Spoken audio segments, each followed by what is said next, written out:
Hey everybody. Okay, so what we got here is another video, another one, on the Pro Yama PCS 68. Okay, so I went ahead and after the port and polish was all completed, which it really ran well, but I just wanted to, I saw somebody in the notes say something about putting on the 372 carburetor.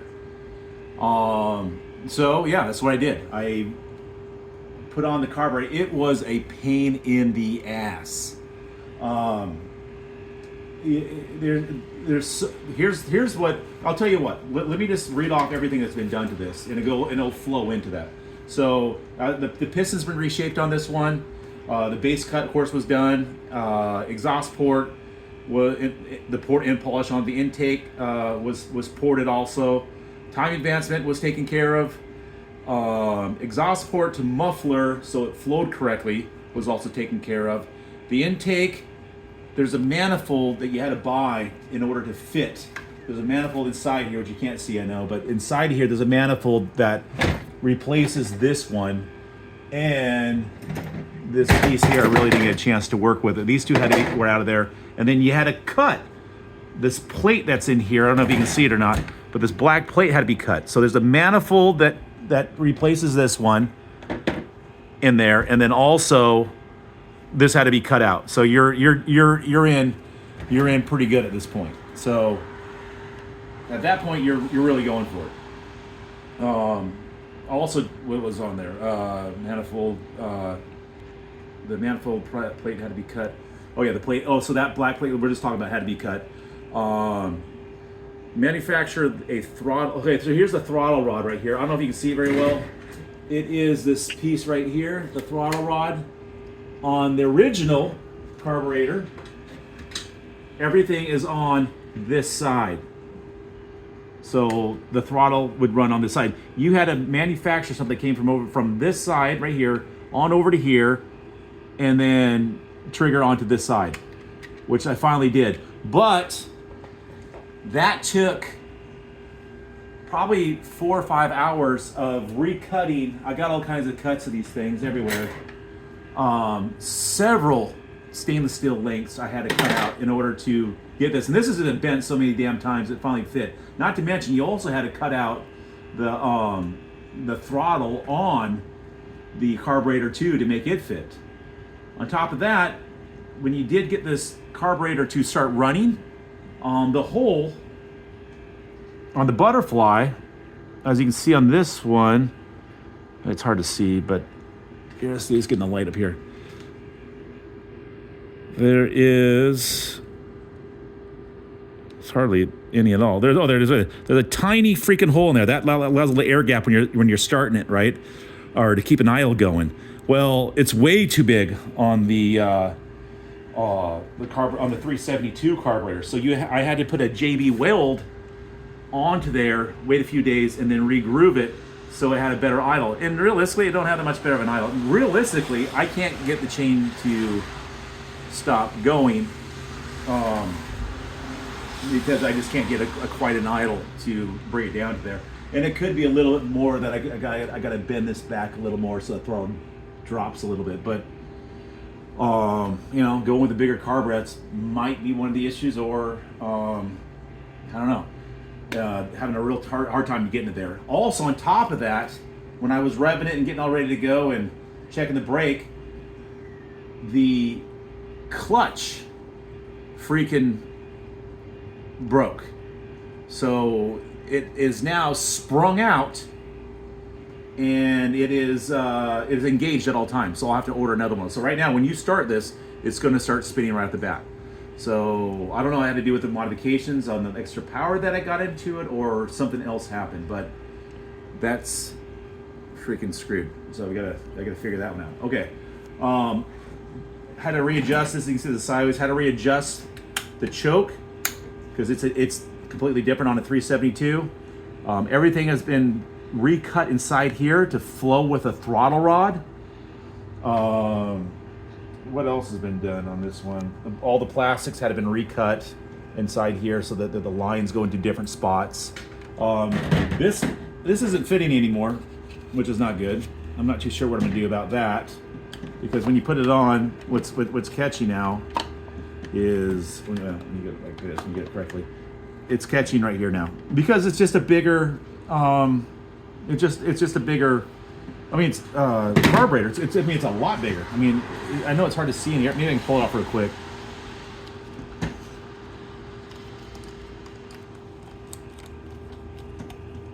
Okay. If you take a look at here, the size of the carburetor, you'll see that's the carburetor for right there, and this is the carburetor for right here. I mean, it goes all the way back. You can see right there. It is monstrous big. Not to mention that for the bulb right here, this is which line was it? I think it was this line right here. That little line there. This carburetor doesn't have it, so you just have, basically what I did is I took one of the lines and just buried it deep in there. So, yeah. So with this bigger carburetor, the filter doesn't fit super well. I mean the filter fits fine. The filter fits fine. The housing piece will not fit on there correctly. So I don't know what we're going to do about that. As of right now, we're gonna run this. Tell you what we're gonna do. And there's been, of course, timing advancement on this too, and anything you can really do to it's been done. There isn't much more you can really do.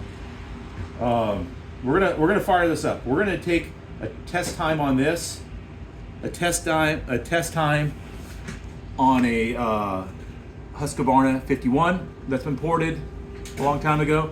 And then we're also going to do on the 572 Husqvarna that was done by Donna Joe. We'll do a cut on that. We're going to do a cut on it on that guy right there.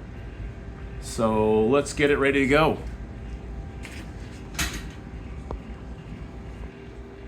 Okay, so we're going to start the first cut with the ported 51 Husqvarna that I did like a year ago or something like that, maybe longer. Anyways, this is with the big bore kit, so it's like a 55. We'll do a cut with this one first. It's already a little bit warmed up. Well, let's turn it on.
carburetor, oh, that shows 37 seconds, by the way. The carburetor probably needs to be adjusted a little bit. It was fine when I was using it on the job, but now it seems to be acting up. It could be because the weather's colder. We're just going to go with that cut. That wasn't that fair for the 51, but we made an adjustment and only got so much time. So this one does perform better than that. Right now, though, that's going to be what it is. Next one we're going to move to is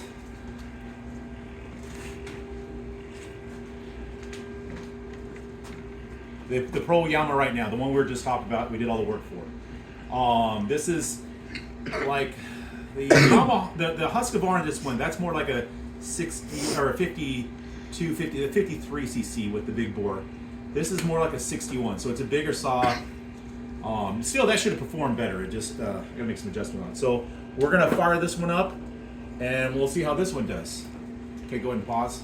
Okay, so let's fire the Pro Yama 68 and see how it does.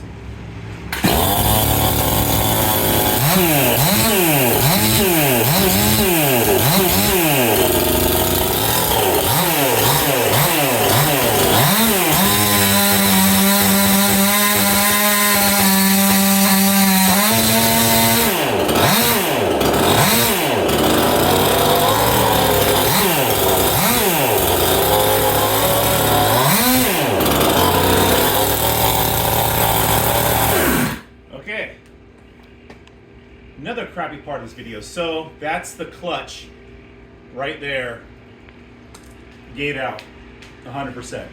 So I mean, yeah, you can see it. It does rip. This went pretty well. But on the other hand, it's not good. What's going on inside here? I might break it open here in a second. It did crack already, and you can see right there when it was going, and it just started spinning. Clutch is El Fucko. Okay, let's move on to the last saw. And that's going to be the Dino Joe Husqvarna 572. Okay, so this might be the only saw that freaking works on this on this shootout here. So let's fire up the Husqvarna 572 XP, done by Dino Joe. Done by Dino. Done by Dino Joe. Here we go.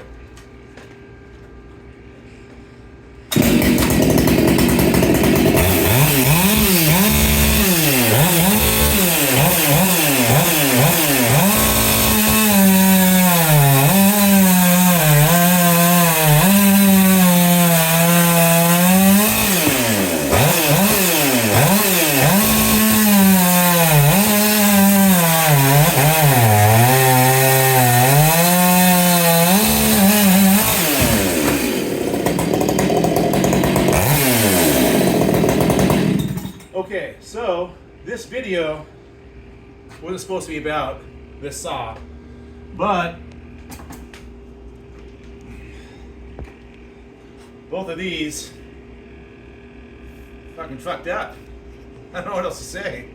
So there'll be another video on this saw for sure. I just gotta buy a new clutch for it now, obviously, and this one, I guess it's got a 2, and hopefully it's not on its last days. Oh, and there was a time. The first one, the first cut was 7. Okay. So, there we go. Have a great day, and if you made it through the end of this video, I'm amazed. Have a great day. Bye.